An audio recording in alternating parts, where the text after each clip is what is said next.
Alright, hello everybody, my name is Jay Smith and I'm going to show you how I make my GMOD animations. I did previously make a tutorial on this, but it was not very good. The quality was unbelievably horrible and it was not very precise.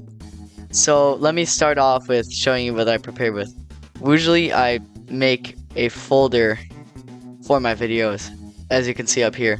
So I'll make a video called, let's say, test for now, and we'll be using this folder to store all of our videos that we end up making for whatever main video we're going to be making. So on OBS, you can kind of see that I'm actually using this to record right now. You're going to want to use a game capture. I'm not going to click it right now, but you're going to want to set it up and use a full screen application, select GMOD, and do everything on there. I would also recommend making shortcuts using the settings and key binding it. I use F2 to start and stop recording, so it's something I can move my fingers closely to when I'm using WASD and such. And so now that we got everything set up, let's jump into the GMOD portion. Alright, so now that we're in GMOD, the actual animating can begin. I really am going to make it crystal clear, I do not use any specific tactics, to be honest. It's very, very unspecific, I guess, to what you want to do. So I'll be giving it to you completely just based off of how I do it. So we're going to start off with, this does not look good.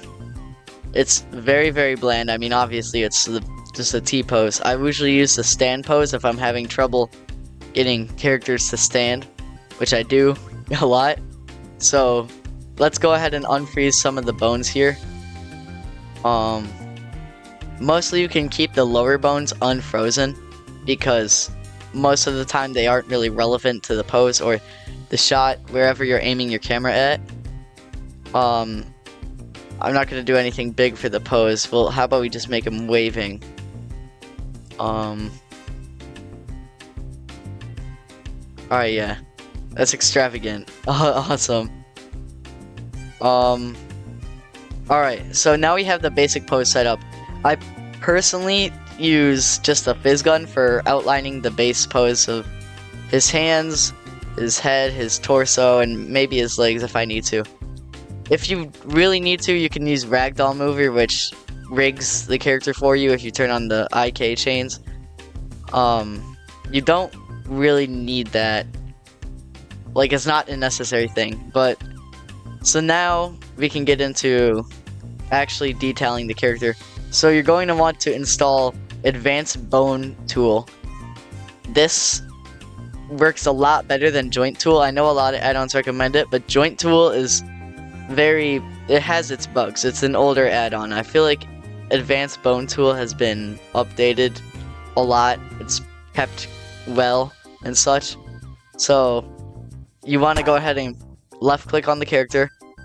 You can press and hold C to pull up the menu too. You don't always need to be on the spawn menu. You can see there's different types of bones. There's pitch axis, which moves this way. There is, I'm trying to get this back. Alright, yaw axis, which opens and closes his mouth. There's roll axis, which whatever, I don't know what you want to call that. All of these can vary from model to model, and to be clear, this really only works with the FNAF kind of models, as I've kind of used. If you want to do anything human related, like let's say TF2 or something, I would watch Eltor Rust64's tutorial. He does a more clear tutorial on what to do with that, because they use a lot more of the face tool and everything for their characters. So let's go ahead and give him a bit more of expression. I mostly, if you want to make him happy, I usually keep the mouth open. I would usually take the eyelids up and over. You've probably seen a lot of FNAF animators do this.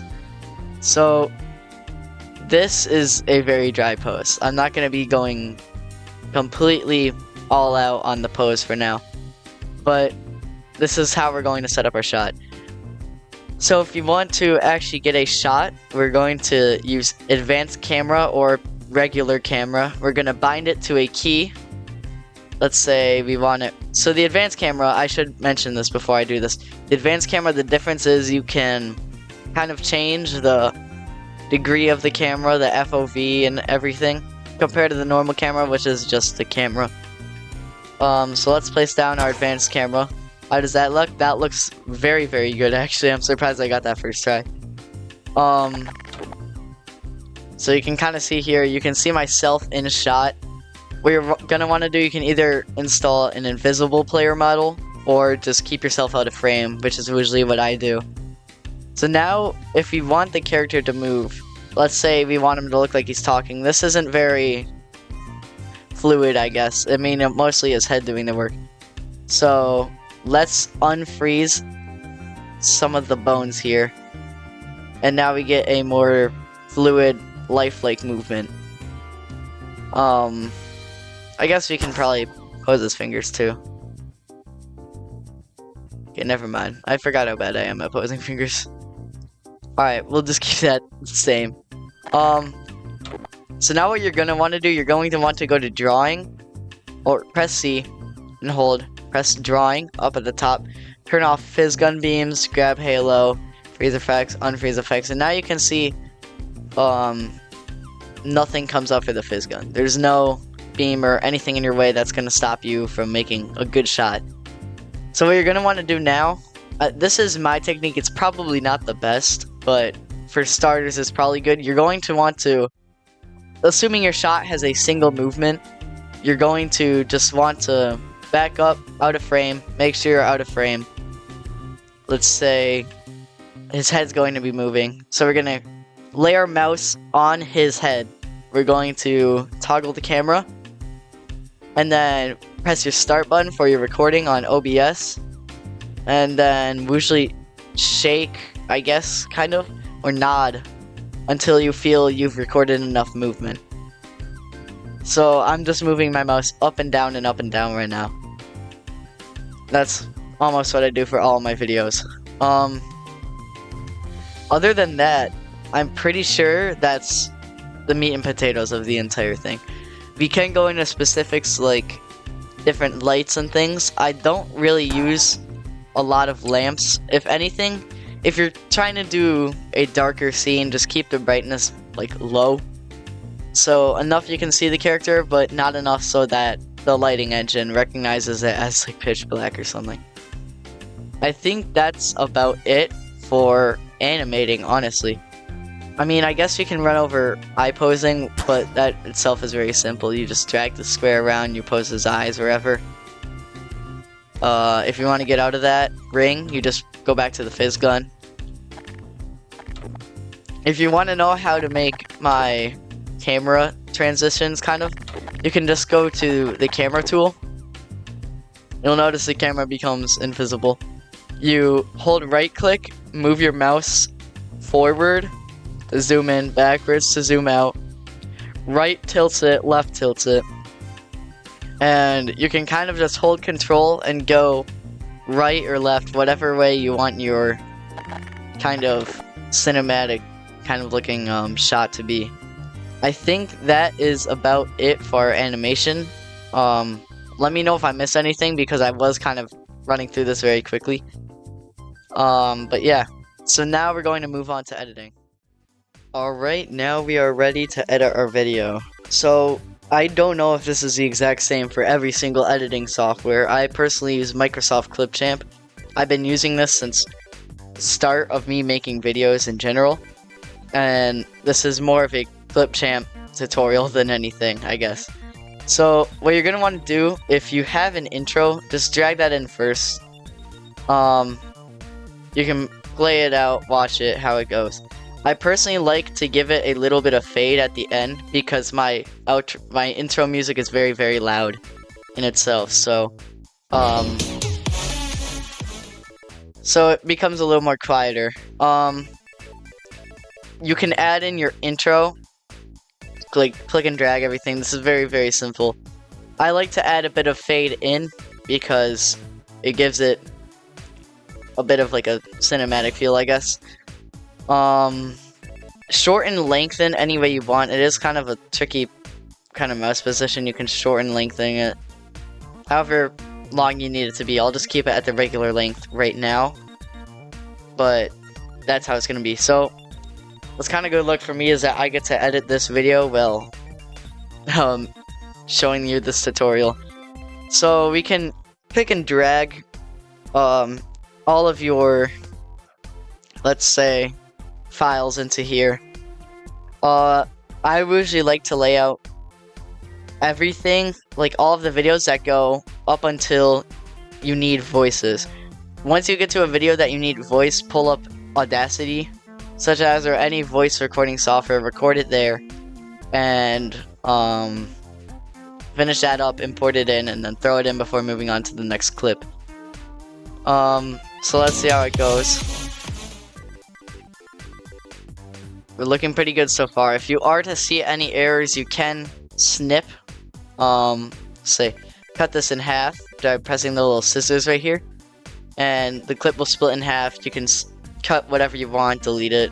I don't see any errors so far, so we're gonna keep it all there. We can keep going. So let's say you want to add in some music. You're going to press import media, go down to music, choose, these are my two folders. I download a lot of Kevin MacLeod music. I love his music. Let's say we want to upload Moonlight Hall for whatever reason. You can drag that in to your scene. Make sure it starts on the clip you want it to. If it's... hold on. That's not right. Oh, alright. And it's buffering. Clipchamp, I should mention, does get a little bit laggy. I don't know if that's apparent here or not. You can drag this. Oh my gosh. Okay, we'll just keep it there for now. You can... oh my gosh, my Clipchamp's like bugging out. You can drag it to the start over here if it's starting at the beginning of the scene. I like a little bit of intro music, and you're going to want to match the fade in. Oh, that's not the start of the scene either, isn't it? So we're gonna drag this all the way back. Oopsie. Alright, we can zoom out a bit. I'm sorry, guys. We can zoom out a bit, and we can drag this all the way back over here. There should be a little pink line that shows up that tells you when you're at the start of a clip. So we can add, we want to match the fade in of this, which is 2 seconds. We add the 2-second fade. And there it goes, it fades into full volume. Depending on how you want, you can probably cut out the end of any song that's just silence to make your video a little bit shorter.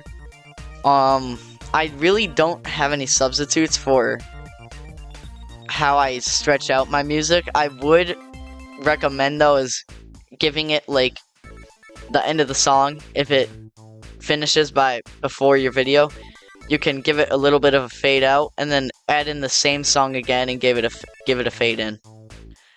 That is about it so far.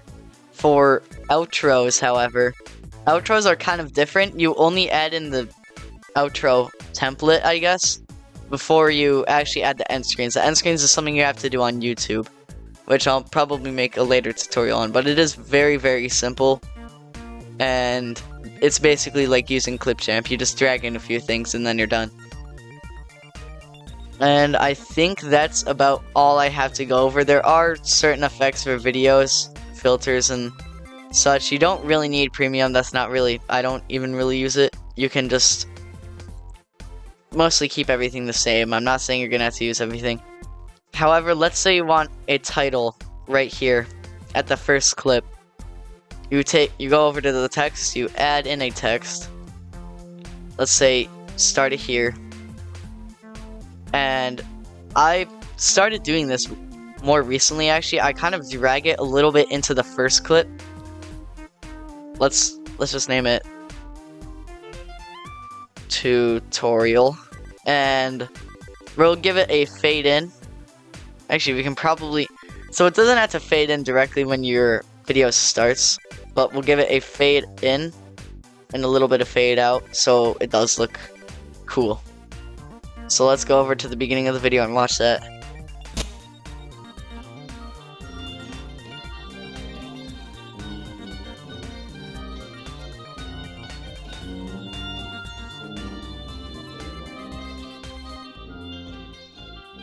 As you can see, this is where the overlap happens. So you can time your overlap as far as you want it to be. I don't even know how I got that overlap to be so perfect, but I guess that's just talent. I'm joking with you. For exporting, you can usually, if you have fast enough Wi-Fi or a good enough computer, you can probably export in 180p. That's what I've started doing too. It's not slowest, especially if you make shorter videos, unlike this one. So go ahead, export that. I'm not going to right now. You'll see a little pop-up. You can open that in VLC or Media Player, whatever. You can review it. And I think that's about it for editing. I'll show you what I do for voices now. Alright, and I think we're ready to move on to audio. So audio is very, very, very, very, very simple. It looks a bit confusing when you set it up. Just make sure you have all of your audio set up, your playback device, all of that. And we can go ahead and start. So I usually record your line, I'll just record a bass one. I'm Jay Smith. So now you have your line. You can play that back. I'm Jay Smith. We're gonna add in a new track, a stereo track specifically. This is for if you want a robot sounding voice like I use for Bonnie, Chica, Freddy, or everyone else. I can also show you how I make Chica and Golden Freddy's voice. You go over to pitch and tempo, change pitch, or sorry, got it. I don't know what I just did there. Yeah, I do not know what I just did there. We're going to go over to change pitch. You can drag that to however long you want. Let's say I want it a little bit higher. I wouldn't change it from that high of a difference. If it's 630, I'd probably go with 7,000. I'm Jay Smith. Not 6,030. 6,300. Sorry. Keep that. Press apply. I'm not going to because I don't need to. We're going to copy and paste it. Or copy it so far. Click down to your lower track. Go to the start of it. Paste it. And now what you're going to want to do, you're going to want to move it ever so slightly as possible, so you get a bit of a delay. It sounds a bit robotish. I'm Jay Smith. It kind of sounds robotish, as you can tell. You go over here, you export audio, however long you want. Export to your computer. Select any of your options. Name it whatever .mp3. And that is about it for audio recording. Alright, and we have reached the end of the tutorial, everybody. Thank you so much for watching, and I really hope you learned something. This is just my particular style of animating and making GMOD, animations, machinimas, whatever you call them. And yeah, I think I went over everything. If you have any questions, let me know in the comments, and that's about it. See ya.